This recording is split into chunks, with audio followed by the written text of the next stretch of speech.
There are some wrestlers who define generations, and I have no problem with saying that Seth frickin' Rollins is that guy. Kurt Angle called him the modern day Shawn Michaels. I mean, I wouldn't go that far out of respect to Shawn, but just think about it though. Who is the workhorse in the company right now? Who is the guy you can rely on to go out there and have a 5-star match on any given night? Yep, you guessed it, Seth frickin' Rollins. If you're still having doubts, that's fine, but let's look at some facts. Best wrestler in PWI's top 500 list twice. Wrestler of the Year by Sports Illustrated in 2022. The only superstar on the roster to have held all the top titles in the company, which include the WWE Championship, Universal Championship, and the NXT Championship. And finally, he holds the record for the longest televised match in WWE history, going for 65 minutes straight, beating John Cena and Roman Reigns. Still not sold on him yet? Not a problem. Let's see if I can change your mind. So without any further ado, let's get into the story of Seth frickin' Rollins.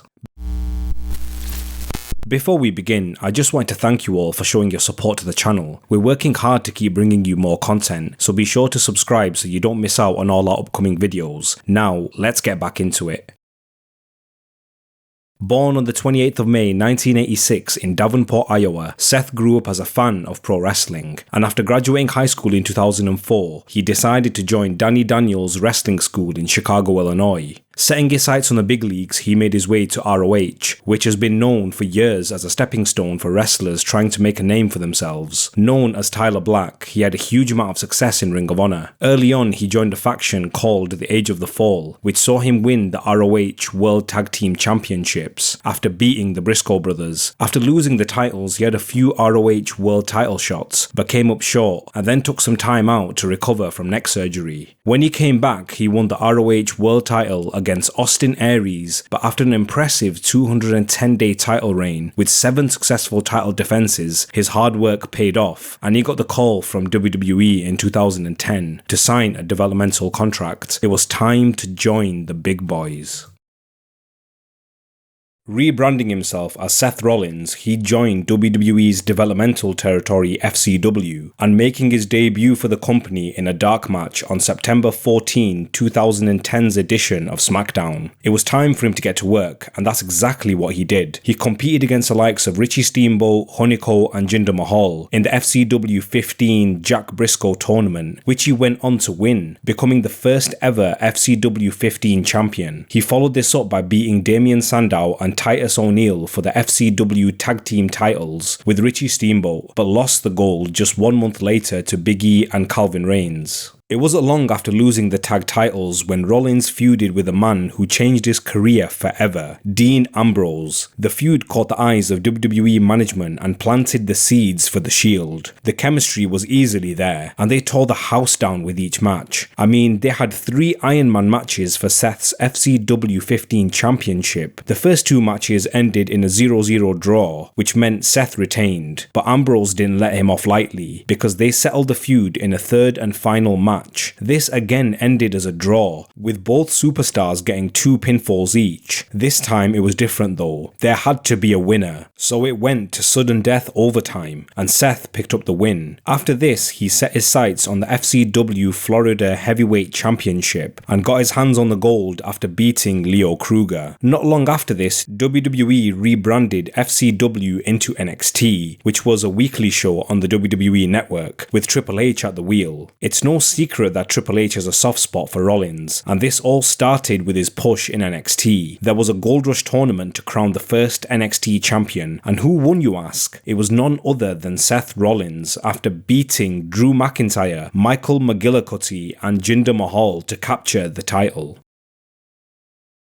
After laying the foundations in the developmental scene, it was time for him to get introduced to the main roster. It was the main event of Survivor Series 2012, a triple threat match with CM Punk defending the WWE Championship against John Cena and Ryback. Towards the end of the match, CM Punk was on the canvas, and Ryback hit Cena with a shell shock. It seemed like he was going to win the match, but out of nowhere, Seth Rollins, Roman Reigns, and Dean Ambrose came into the ring and beat the hell out of Ryback. It was was an all-out assault. They dragged him out of the ring and prepped the good old Spanish announce table, with Reigns powerbombing Ryback straight through. This gave time for CM Punk to pin Cena and retain his title. The Shield was pitched by CM Punk, who was trying to keep his 434-day title reign relevant. He wanted the group to consist of young upstarts and hand-picked Rollins and Ambrose, but Vince had the final say and added Roman Reigns into the group as well. The Shield are known as one of the best factions in the modern day era. Labelled the Hounds of Justice, they separated themselves from the locker room and would make their way into the ring from the audience. We could spend a whole video talking about the Shield, but for now we'll focus on Seth Rollins, the architect. He was the kayfabe leader of the group, and most of their success was based on his game plan. We knew things were always tipped in the balance for Rollins, and why wouldn't they be? He was a standout performer. Still the NXT champion, he split his time between the main roster and NXT to defend his championship. Obviously he didn't want to do this alone, and he had the help of the Shield along the way, who helped him retain against Corey Graves. But it was clear he needed to move on from NXT, and he lost the title to Big E in a no DQ match when Ambrose and Reigns were held off by the NXT roster. But over on the main roster, they helped CM Punk at the Royal Rumble by sending The Rock through the announce table. Later on, Vince ended Punk's relationship with the Shield after he revealed that they were mercenaries paid by Paul Heyman. Rollins won his first championship on the main roster when he and Roman Reigns beat Team Hell No at Extreme Rules 2013 to win the tag team championships. As time went on, the Shield aligned themselves with Triple H and the Authority. This got Seth and Roman involved in a feud with the Rhodes brothers, with the Shield losing the tag titles on Raw in October 2013. Through their dominant run, they became popular with the fanbase, and it was time for them to turn face. And this is where Seth Rollins' star power was there for everyone to see, when the Shield feuded with Evolution, putting on some unforgettable matches. At 2013's Extreme Rules and Payback, with the Shield coming out on top, and Rollins really impressed, the sentiment started to shift, and it seemed Rollins had outgrown his Shield counterparts quite quickly. During this time, he would lead them to the ring. Just when his Shield teammates were in trouble, the Architect came to make the save. Batista set up Reigns for the Batista Bomb, and then Rollins makes the save with a flying forearm. When the fight got taken to the crowd, Dean Ambrose was taking a beating from Randy Orton and Triple H, and Rollins dived in from the stands to wipe them out. He was always in the right place at the right time.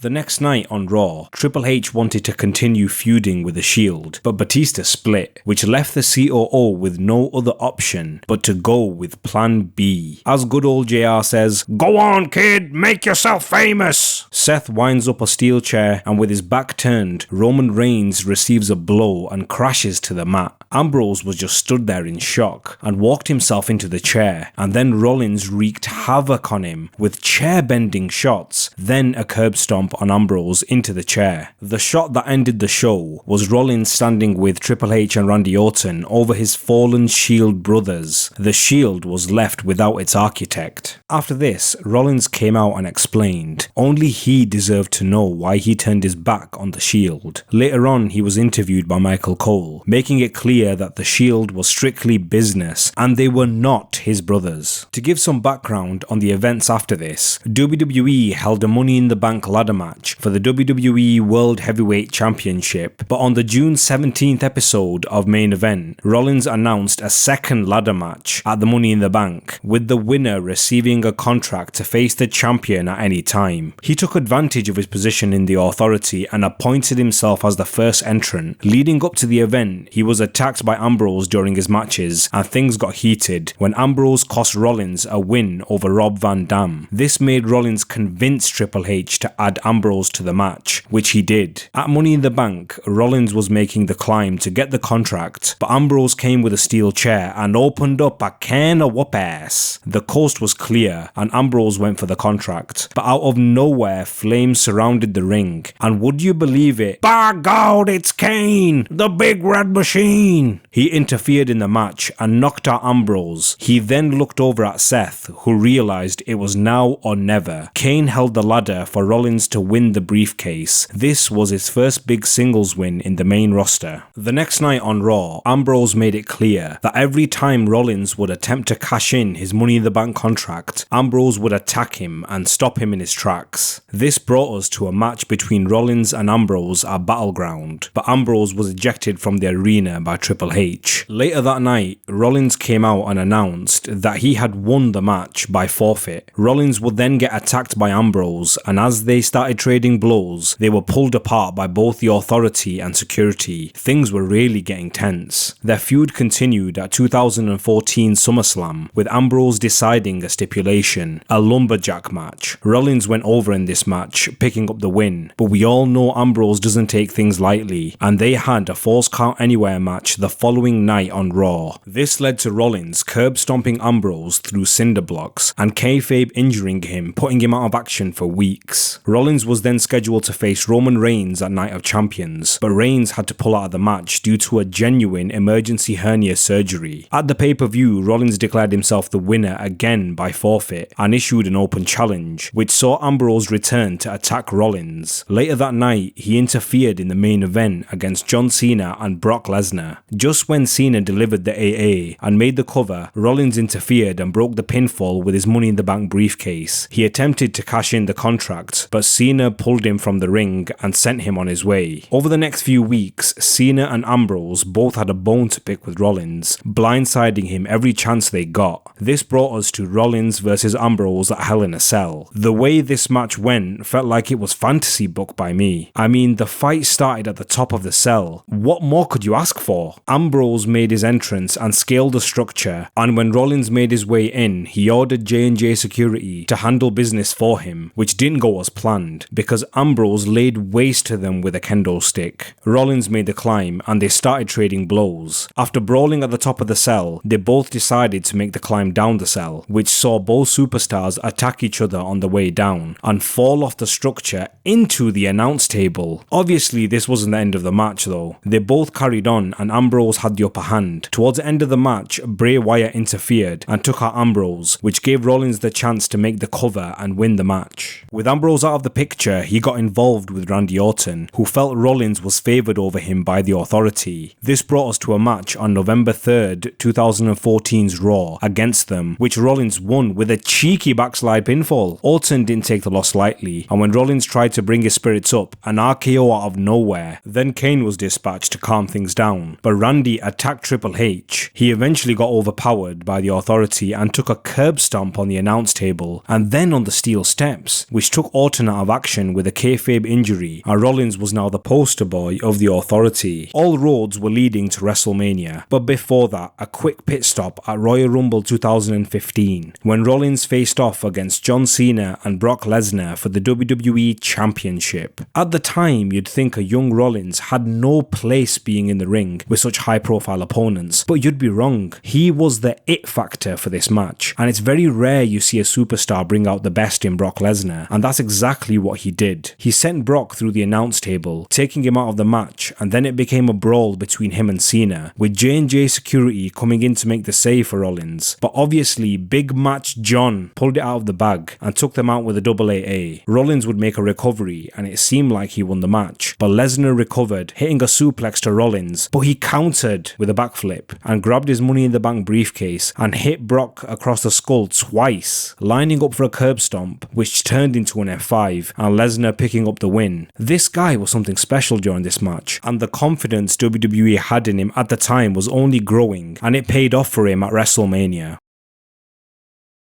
Leading up to WrestleMania, Randy Orton made his return, with the two superstars facing off at WrestleMania 31. The match was solid again, and Rollins showed he could hang with the best of them. You had the usual shenanigans from the Authority, with J&J security getting involved, but they took a DDT into the concrete, as JR says. I'm sure everyone remembers the finish of this match though. It was one word: sublime. Seth goes for a Phoenix Splash, which was countered by Randy, who went for an RKO, and Seth countered with a shot to the midsection. Seth lined him up and went for a curb stomp, and Randy flung him into the air to land one of the best RKOs you're ever going to see and dispatched Rollins to take the win. That wasn't the end of his night though. He had something planned for the main event, which was Roman Reigns versus Brock Lesnar for the WWE Championship. During the match, Brock was thrown into the ring post and started to show some colour, with blood dripping down his forehead. The Beast was injured. As the match went on, Roman went for a Superman punch. Brock countered into the F5, but didn't have the energy to make the cover. Both superstars had nothing left in the tank, and then Rollins' music hits. He makes his way down to the ring in what was the biggest moment of his career. He cashed in the Money in the Bank contract. It was now a triple threat match. Rollins kicked Roman Reigns out of the ring and hit Brock with a curb stomp. He decided one wasn't enough and went for a second, but Lesnar countered into an F5, and then out of nowhere, Reigns hits Brock with a spear, putting him in position for a curb stomp for Rollins to pick up a win against his former Shield partner Roman Reigns. He quickly made it out of the ring and celebrated at the top of the ramp, spinning the title above his head, the new WWE Champion. It was the heist of the century.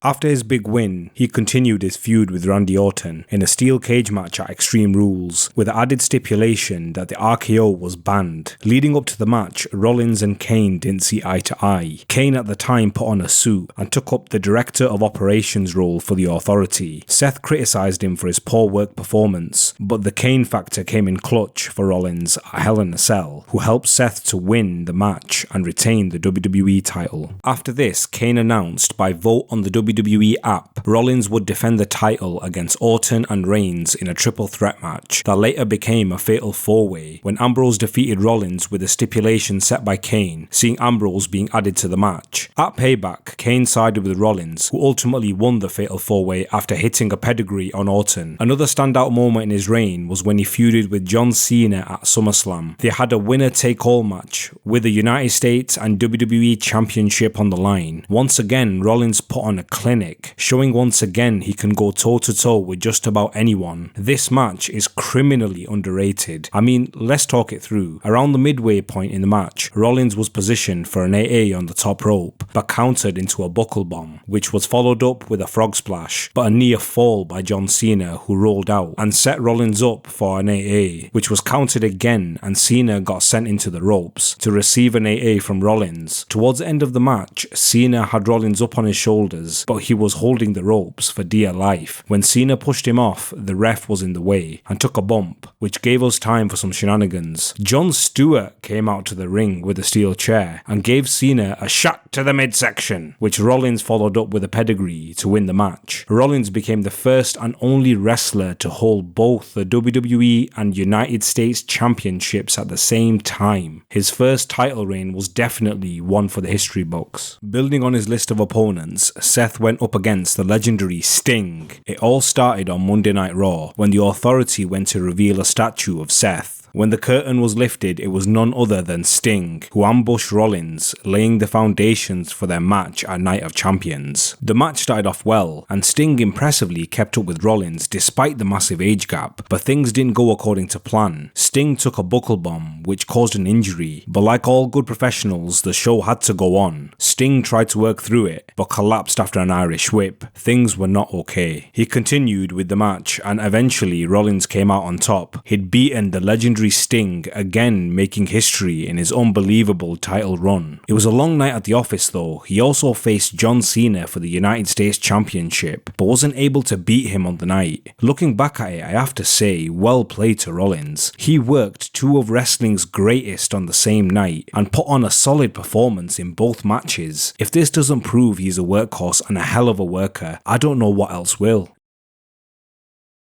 Now, all good things must come to an end, but not like this. After an impressive title run, during a match against Kane at a house show in Dublin, Ireland, Rollins tore his ACL, MCL and medial meniscus in his knee while attempting to execute a sunset flip powerbomb. The injury required surgery, and it was estimated that Rollins would be out of action for approximately 6 to 9 months. As a result, Rollins was forced to vacate the WWE World Heavyweight Championship the next day, ending his his reign at 220 days. In December 2015, Rollins came out on Raw in crutches, making his first televised appearance since the injury, to accept a Slammy Award for 2015 Superstar of the Year. During his acceptance speech, he claimed he will redesign, rebuild, and reclaim the WWE World Heavyweight Championship, which he never lost. At Extreme Rules in 2016, Roman Reigns beat AJ Styles to retain the WWE World Championship. It was time for Rollins to make his return. He dashed into the ring and hit Reigns with a pedigree, making the message clear he was back to reclaim his WWE Championship. Shane McMahon then announced that Rollins will face Roman Reigns for the title at Money in the Bank. At the event, Rollins defeated Reigns clean to win the championship back for the second time, but his reign didn't last long. While he was celebrating Dean Ambrose's music hits, he won the Money in the Bank briefcase earlier on in the night, ambushing Rollins, hitting him over the head with the briefcase and cashing it in on Rollins to win the title. Following this, Rollins failed to regain the title, losing to Ambrose on Raw and SmackDown. During the episode of SmackDown, he was drafted to Raw and Ambrose was sent to SmackDown. He had one more chance to regain the WWE Championship at Battleground in a triple threat match between the former Shield members. At Battleground, Rollins was hit with a spear, taking him out of the match. Ambrose capitalized with the dirty deeds on Reigns and retained his WWE Championship. At SummerSlam 2016, Rollins faced off against Finn Balor for the new WWE Universal Championship. It was a dream matchup for all wrestling fans, but it didn't live up to it because early in the match, Rollins hit a powerbomb on Finn, which caused him to land awkwardly on his shoulder, causing injury. Finn shrugged it off and managed to get the win over Rollins to be crowned the first ever WWE Universal Champion. Sadly, Balor had to relinquish the title the next night on Raw due to injury, so a new champion had to be crowned. A fatal four-way elimination match would decide the new champion, featuring Rollins, Big Cass, Kevin Owens, and Roman Reigns. During the match, there were two men left, Rollins and Owens. Triple H was involved and it seemed like he was there to help Seth. He brought Kevin Owens to his feet and Rollins approached with a smirk, but he walked into a pedigree from the game. It was storytelling at its best. Rollins resisted as much as he could, but couldn't escape the grip of Triple H, and Kevin Owens won the match. The golden boy of the Authority was thrown out and replaced with Kevin Owens. I don't know why, but I loved this segment. I thought it was gold when it happened. The way Triple H handled this with his swagger after was something else, honestly. When it happened, I had this segment on repeat. It was so entertaining. Obviously, Rollins wanted the title, so he went after Kevin Owens, but was never able to capture the gold due to interference by Kevin Owens' best friend, Chris Jericho.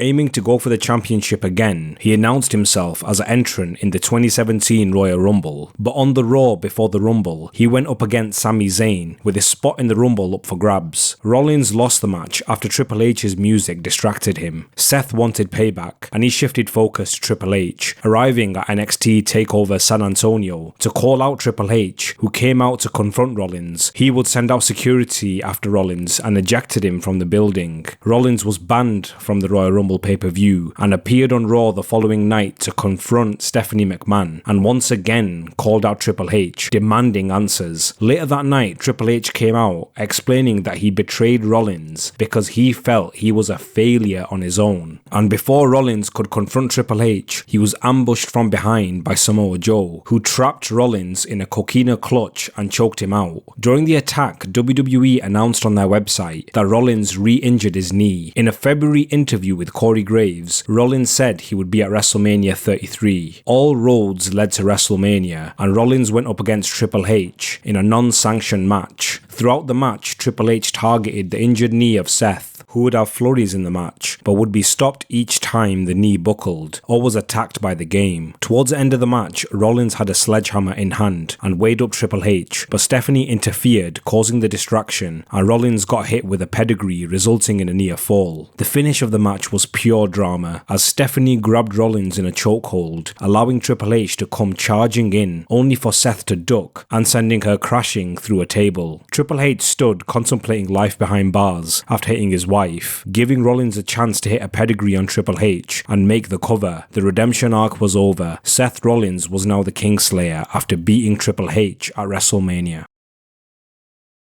After WrestleMania, Rollins was trying to team up with Dean Ambrose again, but Ambrose couldn't trust Rollins, and this carried on for weeks. On August 14, 2017's edition of Raw, both Ambrose and Rollins were ambushed by the bar and managed to clear the ring. The crowd was waiting for what happened next. They put their fists together, symbolizing that they had reunited. The reunion proved successful when they faced off against the bar at SummerSlam for the Raw Tag Team Championships. Rollins outsmarted Cesaro by taking out Sheamus with a Hurricane Rana to save Ambrose and allowing him to defeat Sheamus with the Dirty Deeds to win the tag team titles. It was time to reunite with Roman Reigns, and the newly reformed Shield was scheduled to compete at 2017's TLC pay-per-view, but Reigns pulled out from the match due to injury. This was when Kurt Angle was added as an honorary member of the Shield. It's safe to say they all used their intensity, integrity and intelligence to come out on top and win. They would have a decent tag title run and most notably beat the Hardy Boys, but they lost the titles to the bar leading up to Survivor Series due to an interference by the New Day, which distracted Rollins, who was hit by a bro kick and pinned by Sheamus for the win. The Shield run didn't last as long as they'd hoped though, because Ambrose injured his right tricep after Cesaro landed a boot to his face. Because of his injury, he was out of action for 6 to 9 months. The Shield disbanded once again, and Rollins was forced to team up with Jason Jordan, and they won the Raw Tag Team Championships against Sheamus and Cesaro. Their run didn't last long though. They lost the titles at Royal Rumble, which was a long time coming because Rollins was frustrated with Jordan for some time. They would have to disband though when Jordan retired from in-ring competition due to injury. It was time for Seth to go solo.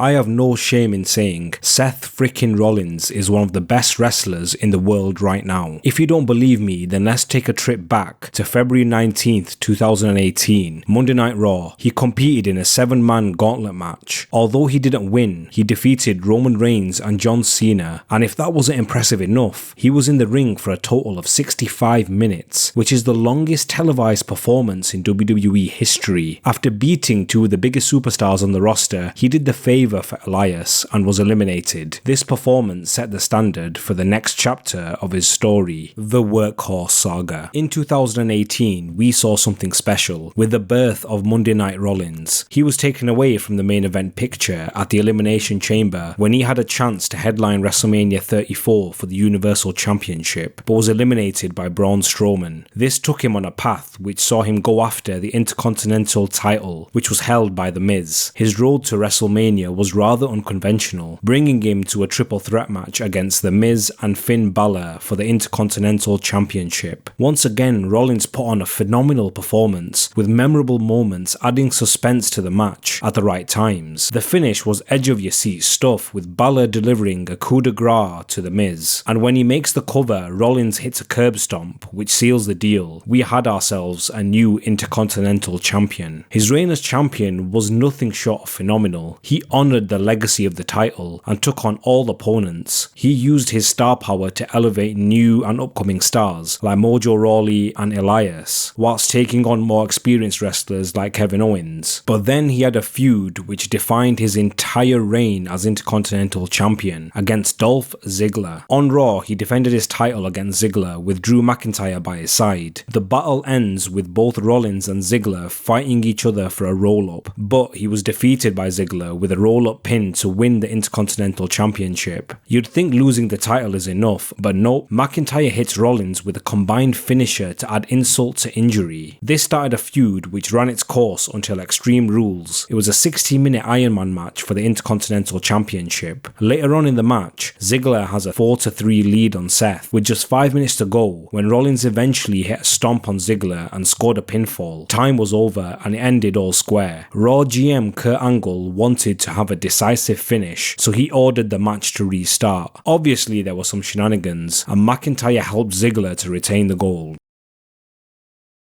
Establishing himself as one of the best workers on the roster, he became the guy that WWE could rely on. This brings us to the Royal Rumble in 2019. It was time for the final four: Andrade, Ziggler, Strowman and Rollins. They decided to take the big man Strowman out of the match, but this backfired and Andrade was eliminated. Now it's 3 men left. Rollins and Ziggler were on the apron, and Strowman eliminated Dolph, which gave Seth the opportunity to capitalize. He hopped back into the ring and brought throughout the fight and eventually eliminated Strowman with a stomp. He was the winner of the Royal Rumble and set his sights on the WWE Universal Championship, but there was one obstacle in his way before he could win the title that had eluded him this whole time: Brock Lesnar. The stage was set at WrestleMania. At the event, Rollins entered the ring, but was ambushed by Brock, with both men taking the fight to ringside before the bell. He took some serious punishment and was hit with an F5 to the concrete, and then he was sent across the good old German announce table twice. Rollins was vulnerable, and Lesnar sent him back into the ring to seal the deal. Lesnar put more dents in his armor with countless suplexes. Then he took him to his feet once again and was going for the F5, but Rollins countered and outwent the ref. There was only one thing left to do, and that was a shot downstairs to Lesnar. The beast was down, and Rollins went for the stomp, but one wasn't enough, and after hitting 3 stomps, Rollins slayed the beast and was crowned the new WWE Universal Champion. He was the Kingslayer, but now he will be known as the Beast Slayer. Now, moving on from that, at Money in the Bank, we got a dream match between Rollins and AJ Styles for the Universal Championship, a battle of the workhorses, and what a match it was. They went blow for blow and stayed equally matched throughout, but the phenomenal one couldn't get the better of Rollins, who hit him with a stomp to retain the Universal title. He eventually teamed up with Becky Lynch in a rather distasteful program with Baron Corbin. This saw him lose the Universal title to Brock Lesnar, who cashed in his Money in the Bank contract to win the Universal title from Rollins. The next night on Raw, Rollins sent out to make amends and won a 10-man battle royal, earning a rematch with Lesnar at SummerSlam. The match had the usual spots you'd expect from a Lesnar match, with the good old German suplexes, but Rollins is the kind of performer that can work with anyone, and he hit a frog splash on Brock through the announce table, then another frog splash in the ring, then eventually a stomp to the beast to turn his lights out. Rollins was crowned the Universal Champion again for a second time. Over the next few weeks, we saw him have a short run along with Braun Strowman as Raw Tag Team Champion, but he had a bigger problem waiting for him. After defending his Universal title, he was celebrating at the top of the ramp, but the lights went out. It was the Fiend Bray Wyatt who hit him with a Sister Abigail. By that point, he had only had one match, but he was so over with the fans, and despite his star power, Rollins tried his best to keep the title. At Hell in a Cell, Rollins defended his title against The Fiend. The match would end in a stoppage after Rollins buried The Fiend with anything he could find under the ring.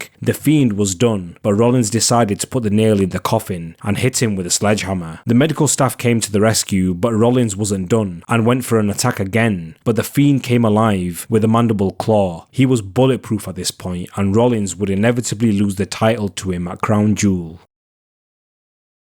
After losing both his tag team and Universal Championship, it was time for Seth to change things up. In came the Monday Night Messiah gimmick. The idea behind this was simple. Seth was the Messiah, and he had disciples standing by his side. At first, it was the AOP, and then Buddy Murphy. Even Austin Theory got in on the act as well. It was a little edgy, if I'm being honest. His goal was to bring people to his path for the greater good. They had a small amount of success winning the Raw Tag Team Championships, but dropped them to the Street Profits. The gimmick was a missed opportunity when you look back at it. It had some interesting bits like his sermons to the masses and just about anyone trying to get in to join in on the message, including the referees. Rollins developed himself in this time and changed up his entrance music and donned a change in clothing with a man bun, but things didn't quite go his way with injuries to his disciples at this point, and he was working without a crowd due to COVID, so things just didn't click the way he wanted them to. Who else agrees that his feud with the Mysterios went on forever as well? That being said, the main highlight of the run was his match at Extreme Rules against Rey Mysterio. The stipulation was one of those wacky things you'd only see in wrestling. The idea was a match where the only way to win was to remove the opponent's eye. Yep, you heard it right. Rollins pulled it out of the bag at Extreme Rules. He used the steel steps to remove Rey Mysterio's eye to win the match, and that's all that needs to be said about that. Moving on, he and Murphy had a little program, and then Rollins was drafted to SmackDown. It was time to bury the Monday Night Messiah gimmick, and at Survivor Series, Rollins competed in a Survivor Series match representing Team SmackDown. He was the first man to be eliminated, sacrificing himself for the greater good in his words. This gave him a chance to regroup and go on paternity leave.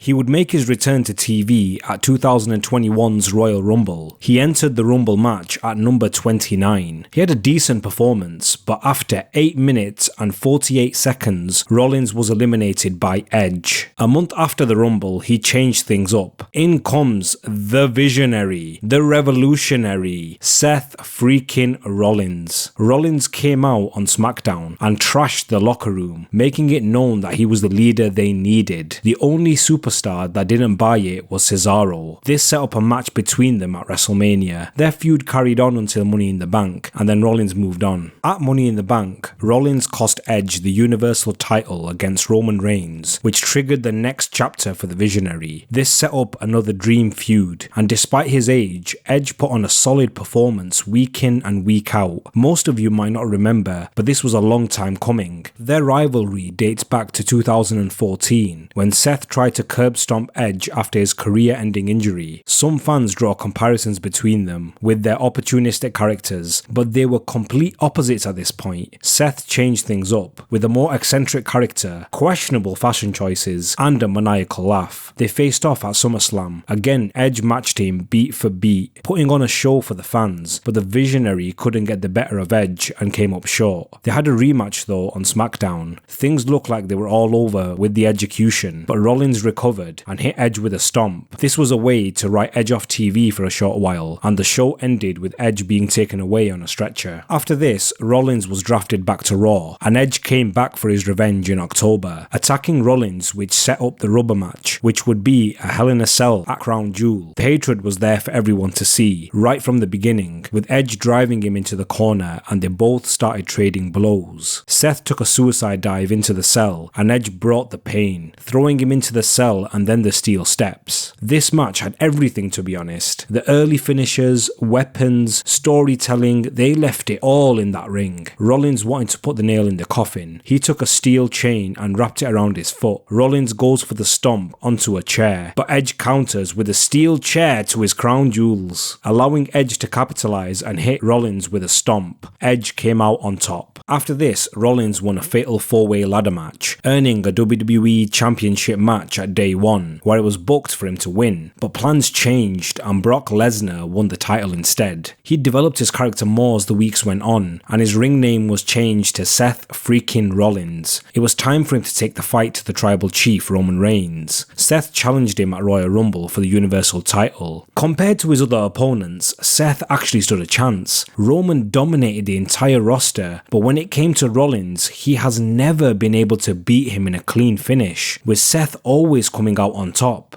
At the Royal Rumble, Seth got into Roman's head by coming in his gear from the Shield. Seth brought the fight to Roman with 2 suicide dives in a row. He was having the time of his life, and Roman was in trouble early on. Roman came back into the match and started to take control. Seth rallied again, powerbombing Roman into the announce table in classic Shield fashion. Rollins took him to the limit, and they both went at each other beat for beat. Roman really hadn't been taken to the wire like this for a long time. Eventually, Roman was disqualified after failing to break a hold on Rollins. He carried on the assault after the match with chair shots. Roman couldn't do it again, and Rollins' mind games worked, but they didn't get him the Universal title. After this, he went into a feud with the returning Cody Rhodes. If you want to know how this went down, make your way over to my channel and check out my video on Cody Rhodes, where we explain it in a little bit more detail. After his feud with Cody, he went up against Riddle, who had just lost his tag team partner Randy Orton due to injury. The feud had an element of realism to it, with Rollins breaking kayfabe in an interview, making his distaste for Riddle known behind the scenes. The beef was clear, and it transferred to the screens in a heated argument on screen, with Riddle dropping an F-bomb and both of them storming away. The feud concluded in a fire pit match with Daniel Cormier as guest referee at Extreme Rules. The fire pit match was a pretty impressive gimmick match with some insane spots. Riddle hit a Broton from the top. DC had to get involved to make sure things didn't get out of hand from time to time, but the Visionary wasn't able to get the better of Riddle, who came out on top. And that's the story of Seth frickin' Rollins so far, guys. An unbelievable unbelievable career, a certified future Hall of Famer. He's won it all, and he's done it in style, proving he can be the guy to rely on for any occasion. Few superstars bring a level of performance and charisma similar to Seth Rollins. It might be a stretch to call him the modern day Shawn Michaels, but he's not far off, honestly. He doesn't need to work with younger and less established talents in the roster like he has recently, but the fact that he is shows his passion for the business. He's set to face Logan Paul at WrestleMania. Who would have thought that a superstar with Seth's level of success would share the spotlight with a social media star trying to make a name for themselves? Whether he wants to share the stage or not, that's something we don't know, but the fact that he's doing it shows the kind of professional that he is. There isn't much more for Seth Rollins to achieve. He's done it all.